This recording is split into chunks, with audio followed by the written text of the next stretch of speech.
खल्लास। आज के बाद इस टेक्सोनोमिक कैटेगरी का क्वेश्चन आपके नीट एग्जाम में आएगा तो उसे आप कर दोगे दोस्तों खल्लास। ऐसी फनी मजेदार इसकी ट्रिक लेके आए हैं, किसकी कौन सी फैमिली है, किसका कौन सा जीनस है, सब कुछ याद हो जाएगा। ये एनसीईआरटी का जो ये चार्ट है बिल्कुल आपके दिमाग में बैठ जाएगा। तो चलिए स्टार्ट करते हैं, फालतू बातें नहीं करेंगे, बिल्कुल भी समय नहीं है अपने पास भैया।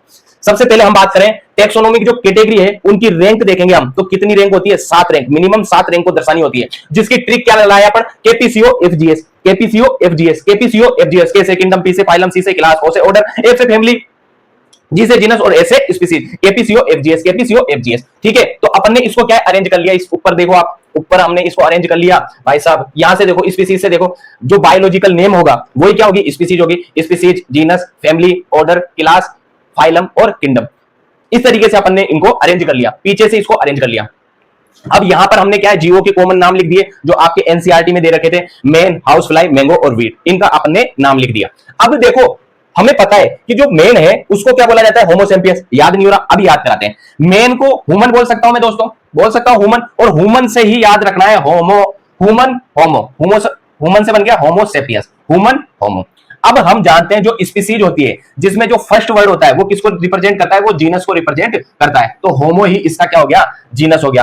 और इस जीनस से ही हम इसकी फैमिली की ट्रिक बनाएंगे, होमो से होमिनिडी इसकी फैमिली बन गई। तो यहां तक अपन का खेल खत्म, होमो होमिनिडी, यहां तक याद हो गया अपन को। बात करते हैं ये मेन और ये हाउस फ्लाई, ये पादप है या एनिमल है? हम जानते हैं कि ये एनिमल है, तो कौन से किंगडम में आएंगे? एनिमेलिया किंगडम में आएगा। चलो भाई, एनिमेलिया किंगडम, किंगडम कौन सा हो गया? एनिमेलिया। नेक्स्ट हम बात करते हैं जो एनिमल है उनको दो भागों में बांटा गया है, एक तो कोडेटा और एक होता है नॉन कोडेटा, जिसमें नोटोकोड पाई जाती है जिसको तो कोडेटा कहेंगे, और जिसमें नोटोकोड नहीं पाई जाती उसको नॉन कोडेटा कहेंगे। तो ये भैया जो मेन है जिसमें कोडेटा में आएंगे, क्यों? क्योंकि इसमें नोटोकोड पाई जाती है। हम जानते हैं कि इसका फाइलम कौन सा हो गया? कोडेटा। ये तो याद ऐसे ही हो जाएगा, इसको याद करने की क्या जरूरत है? कोडेटा। और हम ये भी जानते हैं कि मनुष्य की जो क्लास होती है वो मेमेलिया होती है, लेकिन इसको भी मैं ट्रिक से याद करा दूंगा। चलो यहां तक याद हो गया। अब देखो जो माताजी होती है, माताजी का जो ऑर्डर होता है वो क्या होता है? पहला। प्री को क्या पढ़ेंगे? पहला। जो माताजी होती है उसका दुनिया में कौन सा ऑर्डर होता है? फर्स्ट स्थान पे आती है माताजी भैया। आप भी जानते हो माताजी का दर्जा है ना, फर्स्ट ऑर्डर पे आता है। तो ये माताजी कौन से ऑर्डर पे आएगी? फर्स्ट ऑर्डर पे। और जो माता पिता, ये कहते किसमें? माता पिता, नाना नानी, चाचा चाची, कहते किसमें? ये मनुष्य में कहते हैं। इसलिए जो मनुष्य का ऑर्डर कौन सा हो गया? प्राइमेटा। पहले नंबर प्राय को पढ़ेंगे पहला, और माता, माता कौन से नंबर पे? पहले नंबर पे।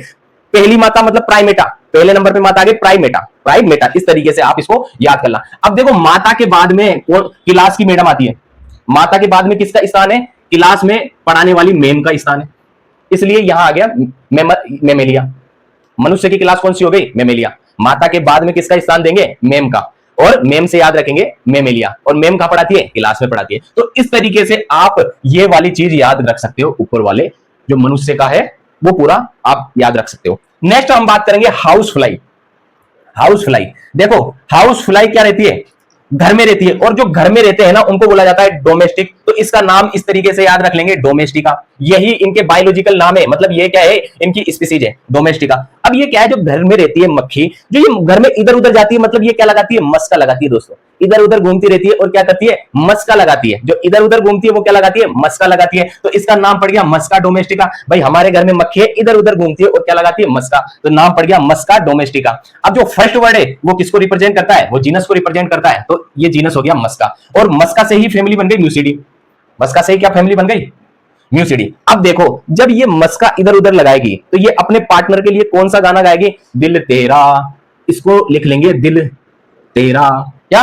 दिल किसका? तेरा। तो इसका जो ऑर्डर हो गया वो कौन सा हो गया? डिप्टेरा। दिल तेरा, डिप्टेरा। क्या बोलेगी? दिल तेरा, डिप्टेरा। तो ये जो हाउस फ्लाई है जिसका ऑर्डर कौन सा हो गया? डिप्टेरा हो गया। अब हम जानते हैं जो हाउस फ्लाई घरेलू मक्खी होती है उसकी क्लास कौन सी होती है? इंसेक्टा होती है। ये कीट पतंगे की क्लास अपन जानते हैं भाई इंसेक्टा होती है। और ये किस में आते हैं? ऑर्थोपोडा फाइलम में आते हैं। हम जानते हैं बहुत बड़ा फाइलम है, 70 से 80% चीजों को इसने कवर कर रखा है। कीट पतंगे जानवर किस में आते हैं? ऑर्थोपोडा में आते हैं। और एनिमल है तो इसका किंगडम हो गया एनिमेलिया। तो इस तरीके से अपन हाउस फ्लाई के सारी चीजों को, इसकी कैटेगरी को याद कर सकते हैं। नेक्स्ट आ जाओ भाई मैंगो पे। नेक्स्ट आ जाओ मैंगो पे।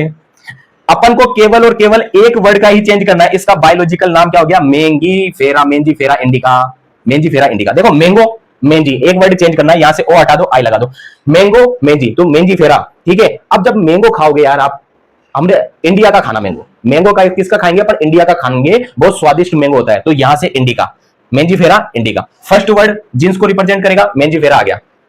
अब देखो मैं, अपन घर पे क्या करते हैं, मैंगो खाते हैं। घर पे मैंगो खाते हैं तो एक काट के खाते हैं अपन, एक क्या है, काट के खाते हैं। ए से एक और कार से काट के खाते हैं। तो एना कार डीएसी, एना कार डीएसी, एक ही खाएंगे भाई। अगर ज्यादा उठा लिए घर में तो सब क्या सोचेंगे, अरे यार कैसा आदमी है, एक साथ ही 5-5 मैंगो को खा गया। इसलिए क्या है, अपन एक ही उठा के खाएंगे। तो एना कार डीएसी, एक उठा के खाएंगे, एना कार डीएसी।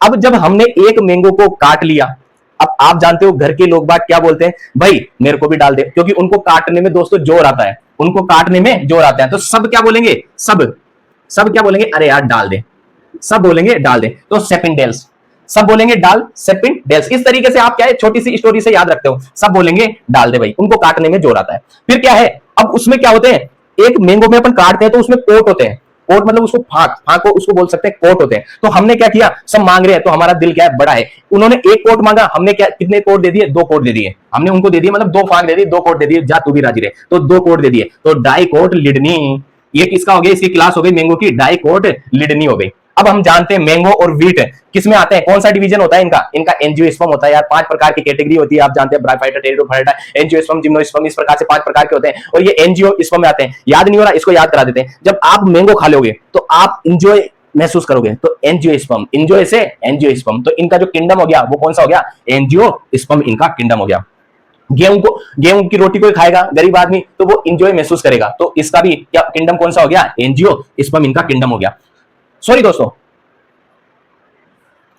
अपन ने क्या है, थोड़ा सा मिस हो गया अपन, कि इनका जो किंगडम होता है ना, किंगडम तो होता है प्लांटी इनका किंगडम होता है, लेकिन जो डिवीजन होता है ना, वो डिवीजन एंजियोस्पर्म होता है। ये तो बात आप जानते हो, थोड़ा सा स्लिप हो जाती है बातें। तो इनका क्या होता है, एंजियोस्पर्म इनका क्या हो जाएगा, डिवीजन हो गया। हम जो एनिमल होते हैं उसके लिए किसका इस्तेमाल करते हैं, फाइलम का, और जो प्लांट होते हैं उनके लिए किसका इस्तेमाल करते हैं, डिवीजन का इस्तेमाल करते थे। ठीक है, तो इनके लिए डिवीजन वर्ड का यूज करेंगे हम। और इनका किंगडम कौन सा हो गया भाई, प्लांट है। मैंगो भी प्लांट है, प्लांट से उग रहा है, और गेहूं भी क्या होता है, प्लांट है। तो इनका किंगडम हो गया प्लांटी, और ये डिवीजन कौन सा हो गया, इनका एंजियोस्पर्म हो गया। नेक्स्ट सबसे लास्ट में अपन बात करते हैं व्हीट की, गेहूं की। जो गेहूं होता है दोस्तों, अब गेहूं पर क्या बैठ जाता है, टीटा बैठ जाता है, मतलब कीड़े का नाम है जिसका नाम है टीटा। ये गेहूं की फसल है और इस पे बार बार में आ जाता है एक टीटा आ जाता है भाई साहब, ये बार बार में आ जाता है और उसको खाता है। तो उसी हिसाब से इसको याद कर लेंगे, ट्रिटिकम एस्टिवम। गेहूं का बायोलॉजिकल नाम या गेहूं की स्पीसीज होती है Triticum aestivum. First word first word क्या हो गया, ट्रिटिकम, जो कि किसको रिप्रेजेंट करेगा, इसके जिन्स को रिप्रेजेंट करेगा। तो जिनस कौन सा हो गया, ट्रिटिकम इसका जिन्स हो गया। अब दोस्तों जब गेहूं के पौधे पर टीटा बैठ जाता है, अब मैं क्या है उसको भगाऊंगा, अरे चल जा भग जा, तो वो क्या है मेरे को चिढ़ाने के लिए क्या बोलेगा, पॉ, मतलब उदम गा रहा है, शैतान है ये जो टीटा है ना, वो क्या है, शैतान है। वो मेरे को चिढ़ाने के लिए बोलेगा पॉ पॉ पॉ पॉ, क्या बोलेगा, ऐसे शकल बना के ऐसे चिढ़ाएगा, पॉ पॉ। ठीक है, पॉ पॉ। तो पॉ पॉ से याद रखना है अपन को, पॉ से इसकी फैमिली हो गई पोएसी, इसकी फैमिली कौन सी हो गई, पोएसी, और इसका जो ऑर्डर हो गया वो हो गया पोएल्स। फैमिली पोएसी और इसका ऑर्डर हो गया पोएल्स। दोस्तों जो जिसमें ज्यादा अल्फाबेट है ना वो पहले आएगा। पहले नंबर पे कौन आता है, जिसमें ज्यादा गुण हो, ज्यादा अल्फाबेट हो, वो पहले, और बाद में जिसमें कम अल्फाबेट हो। अब क्या है, जब वो मेरे को चिढ़ा रहा है तो मैं उसको बोलूंगा भाई दादा भाई मान जा, क्या कर, मान जा, मान जा। तो मान जा से याद रखना है अपन को मोनोकोटिलिडनी, मोनोकोटिलिडनी। तो इसकी जो क्लास हो गई वो कौन सी होती है, मोनोकोटिलिडनी। अब हम जानते हैं इसका डिवीजन एंजियोस्पर्म होता है और इसकी ये किंगडम प्लांटी होता है। तो दोस्तों इस प्रकार से ये सारा चार्ट आप याद रख सकते हो। विद इन छोटी सी ट्रिक लगाइए अपन को और ये क्या है, पूरा का पूरा आपको याद हो जाएगा दोस्तों। तो ऐसी ही अमेजिंग वीडियो देखने के लिए हमारे चैनल को सब्सक्राइब कीजिए। पूरी नीट की ट्रिक हम उपलब्ध करवाने वाले हैं। 11th 12th biology, BSc MSc की बायोलॉजी और कॉम्पिटिटिव एग्जाम की तैयारी, मतलब बायोलॉजी की क्लास भी हम उपलब्ध करवाते हैं। इस चैनल को सब्सक्राइब जरूर कर लेना दोस्तों। बहुत ही इंपॉर्टेंट ट्रिक और बहुत ही फनी अमेजिंग ट्रिक अपन उपलब्ध करवाने वाले हैं। जय श्री राम दोस्तों, खुश रहो, अच्छे से अपनी तैयारी करो।